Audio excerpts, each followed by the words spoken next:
বন্ধুরা, খবর যেটি শেয়ার করতে চাইবো আপনাদের সাথে, সেটি হলো ঢাকা বিশ্ববিদ্যালয়ের মধু কেন্দ্র থেকে আ আজকে যে এই যে নতুন ছাত্র সংগঠনের আত্মপ্রকাশ করলো এবং এটা ঘোষণাকে ঘিরে যে ধরনের ধোঁয়াশার সৃষ্টি হবে। সেটি একটি হলো ১ম ৩ টার দিকে তারা ছাত্র সংগঠনকে ঘোষণা করার আ মনস্থির করেছিল এবং সেই ধরনের প্রস্তুতিই ছিল। কিন্তু দেখা গেছে সেখানে বাধা বিপত্তি এসছে, সংঘর্ষ, হাতাহাতি সবকিছুই আ সমস্ত এলিমেন্ট আমরা দেখতে পেয়েছি যেটি হলো সাধারণ ছাত্র সংগঠনের মধ্যে থাকে। কিন্তু এই যে বৈষম্য বিরোধী ছাত্রদের ব্যানারে যে ছাত্র সংগঠনটি আসার প্রত্যাশা মানুষ করেছিল এবং তারাও ঘোষণা দিয়েছিল, সেটি হলো অত্যন্ত প্রচ্ছন্ন এবং খুবই সুন্দর একটি ছাত্র সংগঠন হবে। তাদের নামই হলো বৈষম্য বিরোধী ব্যানার থেকে তারা বেরিয়ে আসছে। যদিও আজকে অন্য আরেকটি নাম দিয়েছে গণতান্ত্রিক ছাত্র সংসদ। সেটি দিয়েছে তাতে কোনো অসুবিধা ছিল না। কিন্তু এই ছাত্র সংসদটি ঘোষণা করার আগেই তাদের বিরুদ্ধে যে ধরনের আ বিক্ষোভ বা যে ধরনের অভিযোগ এসছে সেটি হলো বৈষম্য। অর্থাৎ বৈষম্য বিরোধীর ব্যানার থেকে যে ছাত্র সংগঠনটি আত্মপ্রকাশ করতে যাচ্ছে, তারা পুরোটাই ঢাকা বিশ্ববিদ্যালয়ের প্রাধান্য কিংবা যে সমস্ত পদগুলো আছে, যে ৬ টি পদ ঘোষণা করা হয়েছে আপনারা দেখেছেন এই ৬ টির মধ্যে ৫ টিই হলো ঢাকা বিশ্ববিদ্যালয়। আর একজনকে স্থান দেওয়া হয়েছে সেটি হলো জাহাঙ্গীরনগর বিশ্ববিদ্যালয়ের একজন। আর বাকি প্রাইভেট বিশ্ববিদ্যালয় তথা বাংলাদেশের যে সমস্ত আরো বিশ্ববিদ্যালয় আছে যারা এইসব বৈষম্য বিরোধী আন্দোলনে তথা জুলাই বিপ্লবের সময় বিশাল ভূমিকা পালন করেছে তাদের কোনো স্থানই নেই। সেই কারণেই একেবারে হাতাহাতি সংঘর্ষে লিপ্ত হয়েছে ছাত্ররা। তারপরেও তারা সেটি ঘোষণা দিয়েছে এবং তাদের মধ্যে বিভাজনের আ এটি কিন্তু স্পষ্ট হয়েছে। এবং তারপর থেকে প্রাইভেট বিশ্ববিদ্যালয়ের ছাত্ররা বিশেষ করে তারা বিক্ষোভ করছে, মিছিল করছে এবং আপনারা টেলিভিশনের রিপোর্টগুলো সেটি দেখছেন। চলুন আমি আপনাদের সাথে শেয়ার করতে চাইবো ১ম এ যে কারা আসলে নেতৃত্বে আসলো। তাদের আ চেহারাটা আমরা সবাই দেখি। তাদেরকে আমরা আসলে সোশ্যাল মিডিয়াতে অনেক হিসেবে দেখছি এবং তাদেরকে মোটামুটি আমরা চিনি। কিন্তু আজকে তাদেরকে দেখতে কেমন লাগছে এবং তারা কারা, কোন পরিচিত ফেস গুলো তারা এখানে আসলেন এবং তাদের বিরুদ্ধে যে অভিযোগগুলো সেটা হলো সবাই ঢাকা বিশ্ববিদ্যালয়ের প্রাধান্য চেয়েছেন। তারা এটার বাইরে বেরিয়ে আসতে পারছেন না। অথচ তারা একটা বিশাল ব্যানার ক্যারি করছে বাংলাদেশে। সেটি হলো যে বৈষম্য বিরোধী ব্যানার যেটি হলো বাংলাদেশের রাষ্ট্রীয় পরিমণ্ডল থেকে তারা বৈষম্য দূর করতে চাচ্ছে এবং বাংলাদেশ থেকে বৈষম্য বিরোধী দূর করতে চাচ্ছে। তারই অংশ হিসেবে বাংলাদেশে একটি পুরো জাতীয় আ সংগঠন গড়ে উঠছে এবং যারা এখন পর্যন্ত সরকারের পার্ট রয়েছে। মাত্র ২ দিন হলো বা গতকালকে আজকে সহ ২ দিন গতকালকে পদত্যাগ হলো নাহিদুল ইসলাম নাহিদ যিনি এই আ জাতীয় দলটির দায়িত্ব নিতে চাচ্ছে, সেরকম একটি অবস্থায় তারা কিন্তু এই যে ঢাকা বিশ্ববিদ্যালয় কেন্দ্রিক মধুর ক্যান্টিনের বাইরে কিন্তু বেরোতে পারছে না।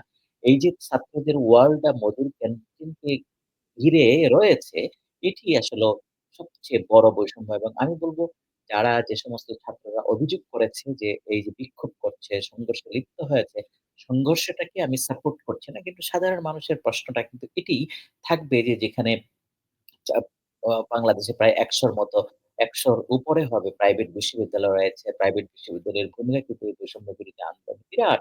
এবং তারা আগ্রহী এই যে নতুন প্ল্যাটফর্ম যেটি আসছে ছাত্র সংগঠন এবং সকল বিশ্ববিদ্যালয়ও কিন্তু আগ্রহী। তো সেই দিক থেকে এই যে ঢাকা বিশ্ববিদ্যালয় এই সমস্ত পদগুলাকে কুক্ষিগত আ করে তারা নেতৃত্ব দিচ্ছে। হোয়াট ডাজ ইট মিন? এটা আসলে কি মিন করে? এটি স্পষ্ট বার্তা দেয় যে এই সংগঠনটি আর সকলের সংগঠন থাকবে না।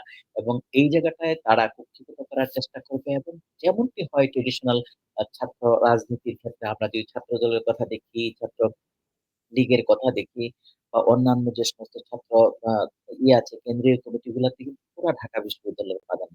কিন্তু এই যে নতুন ছাত্র সংগঠনটি সেটি তো সাধারণ ছাত্র জনতা সেই প্রত্যাশাটি করে না। যেটি বলছিলাম চলুন আমরা একটু নেতৃত্বে কারা আছে সেটি একটু দেখে আসি। জি, কালের কণ্ঠের খবরটি আপনাদের জন্য আমি পড়ব। সেটি হলো নতুন ছাত্র সংগঠন শিরোনামটি হলো এরকম। আ দাবি মানে ঢাকা বিশ্ববিদ্যালয় হলো ৫ নেতা, দাবি জাহাঙ্গীরনগর বিশ্ববিদ্যালয়ের ভাগে ১ টি।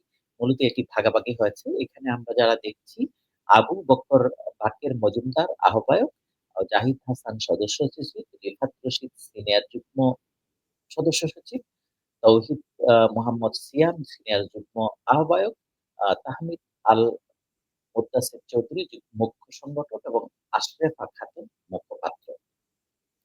আমরা একটু যদি করি গণতান্ত্রিক ছাত্র সংসদ নামে যে নতুন ছাত্র সংগঠনে আত্মপ্রকাশ করেছে আজ ২৬ ফেব্রুয়ারি ৬ সদস্যের আহ্বায়ক কমিটি ঘোষণা করা হয়েছে নতুন সংগঠনের। বাংলাদেশ গণতান্ত্রিক ছাত্র সংসদের স্লোগান ঠিক করা হয়েছে শিক্ষা, ঐক্য, মুক্তি। তবে তাদের অধিকাংশই ঢাকা বিশ্ববিদ্যালয়ের শিক্ষার্থী। এদিকে নতুন এই ছাত্র সংগঠনের বৈষম্যের শিকার হয়েছে বেসরকারি বিশ্ববিদ্যালয়ের শিক্ষার্থী। এমন দাবিতে আজ বিকেলে ঢাকবির মধুর ক্যান্টিনে বিক্ষোভ, হাতাহাতি ও ধাওয়া পাল্টার ঘটনাও ঘটেছে। কয়েকজন আহত হওয়ার খবরও পাওয়া গেছে। নতুন এই ছাত্র সংগঠনের আহ্বায়ক করা হয়েছে ঢাকা বিশ্ববিদ্যালয়ের শিক্ষার্থী আবু বাকের মজুমদারকে। তিনি বিশ্ববিদ্যালয়ের ভূতত্ত্ব বিভাগের ২০১৯-২০ বর্ষের শিক্ষার্থী। একই রকমভাবে আরো কয়েকজন ১৮-১৯, ১৮-১৯ থেকেই আছে ২ জন শিক্ষার্থী এই ৬ জনের কমিটিতে। এই খবরটি আমরা পড়লাম। মূল যে বিষয়টি সেটি হলো যে এই কমিটিকে ঘিরে যে বৈষম্যের শিকার হলো বেসরকারি বিশ্ববিদ্যালয় সহ পেরিফেরি কিংবা ঢাকার বাইরে যে সমস্ত বিশ্ববিদ্যালয়, সেটি কিন্তু এখন মানে চিন্তার বিষয় এবং আলোচনার বিষয় যে এই সংগঠনটি কি বেরোতে পারবে না?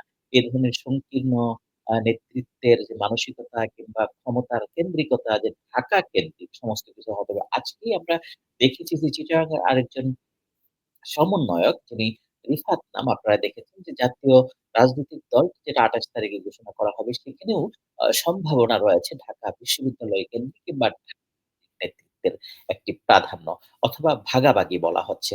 সেই ভাগাভাগির কারণে অলরেডি কিন্তু আমরা দেখছি যে ছাত্র শিবিরের ২ জন আ সমন্বয়ক যারা আসলে জাতীয় নাগরিক কমিটিতে ছিলেন, জোনায়েত এবং আরেকজন কি যেন নাম এই মুহূর্তে আমি ভুলে গেছি। তারা ২ জন কিন্তু অলরেডি আনুষ্ঠানিকভাবে প্রকাশ করেছে তারা থাকছেন না। এবং চিটাগাং থেকে রিফাত সহ অন্যরাও কিন্তু এই বৈষম্যের অভিযোগটি উঠাচ্ছেন। এবং এই যে ছাত্র সংগঠনটি এখনো তারা ভিতরে আলাপ আলোচনা করছে এটিকে মিনিমাইজ করার জন্য কিন্তু সবচেয়ে বড় যে বিষয়টি লক্ষণীয় এই ২ টি সংগঠনের মধ্যে একটি হলো জাতীয়ভাবে ছাত্র রাজনৈতিক দলটি যেটি আসবে ২৮ তারিখে সেটি এবং আজকে যেটি প্রকাশ হলো ২৬ তারিখে ২ দিন আগে তাদের মূল দলটি ঘোষণার আগে এই ২ টা কেউই কিন্তু ঢাকার কেন্দ্রিকতা থেকে বেরোতে পারেনি। তারা ঢাকার বাইরে আসলে কোন যোগ্য মানুষ দেখছে না এবং কোন মানুষ কাউকে বিশ্বাসও করতে পারছে না। সেটি কিন্তু শঙ্কার এবং এই বৈশিষ্ট্যটুকুই এনাফ তাদেরকে আসলে খুব সাধারণ মানের একটি ছাত্র সংগঠনে রূপান্তরিত করার জন্য।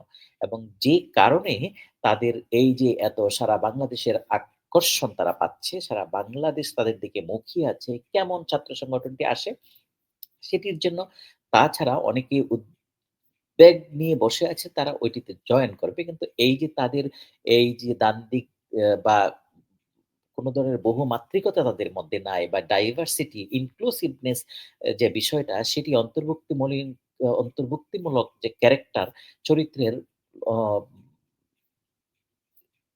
নাই, সেটি কিন্তু একটা বিরাট সমস্যার এবং সেই ক্ষেত্রেই আমি মনে করি যে এটি খুবই সাধারণ যেমনটি ছাত্র শিবির কিংবা ছাত্রদল অন্যান্য সংগঠনের মতোই হবে এবং সেটির বোধহয় খুব ভালো আ উম আকর্ষণ সাধারণ মানুষের মধ্যে কিংবা সাধারণ ছাত্রছাত্রীদের মধ্যে আসবে না।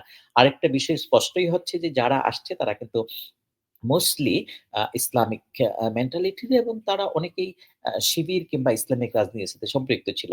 সেই কারণে মানুষের কাছে আরেকটি মেসেজও এরকমভাবে পৌঁছবে যে জায়গাটায় নারী নেতৃত্বের সংখ্যাও কম আসছে এবং খুব সাধারণ যে সমস্ত আ স্টুডেন্টরা আছে তাদের অন্তর্ভুক্তিটা একেবারেই নেই। সেই কারণে এরকম একটি মেসেজ সাধারণ মানুষের কাছে এবং ছাত্রদের কাছেও যেতে পারে যে এটি হয়তো ইসলামিক রাজনৈতিক দলগুলির একটা বি টিম হতে পারে। আমি জানি না এটি এই মুহূর্তেই সেই বিষয়টি এভাবে বলা ঠিক হবে কিনা। কিন্তু এটি একটি আশঙ্কা সাধারণ মানুষজন করছে এবং আমরা যারা অ্যানালিস্ট হিসাবে এই বিষয়টাকে দেখতে চাচ্ছি তাদের কাছেও এরকমটি প্রতিফলিত হচ্ছে। জানি না সামনের দিনে কি হবে আমাদেরকে অপেক্ষা করতে হবে। সামনের দিনগুলোতে এই যে তাদের মধ্যে যে বিক্ষোভ, প্রতিবাদ, অভিযোগের আ সৃষ্টি হয়েছে সেগুলোকে তারা কিভাবে মিনিমাইজ করে এবং বিশেষ করে প্রাইভেট বিশ্ববিদ্যালয় সহ ঢাকার বাইরে যে সমস্ত বিশাল অংশ ছাত্রছাত্রীদের তাদেরকে তারা কিভাবে accommodate করবে? তাদেরকে কি সত্যিই আকৃষ্ট তারা করতে পারবে কিনা? ছাত্র ফার্স্ট তারপরে বাংলাদেশ ফার্স্ট যে স্লোগানটি সেটির কোনো মর্মার্থ সত্যিকার অর্থে থাকে কিনা? সেটি এখন দেখার বিষয়। আপনারাও আপনাদের মন্তব্য করতে থাকুন। দেখি আপনারা কি ভাবছেন, প্রিয় দর্শক।